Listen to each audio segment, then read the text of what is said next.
Hey everyone, welcome back to Tech Savvy. In today's video, I am going to show you how to turn off Instagram notes. So let's dive right in. First, open up the Instagram app on your phone.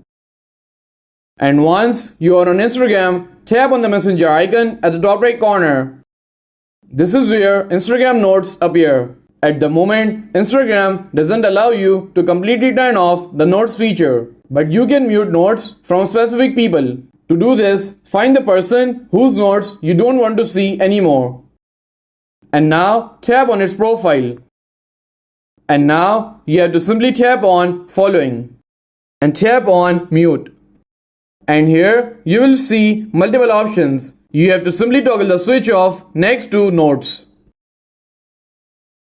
If there are more people you wanted to mute, just repeat the process for each person. And that's it. If you found this video helpful, please give it a thumbs up and don't forget to subscribe to Tech Savvy for more helpful content.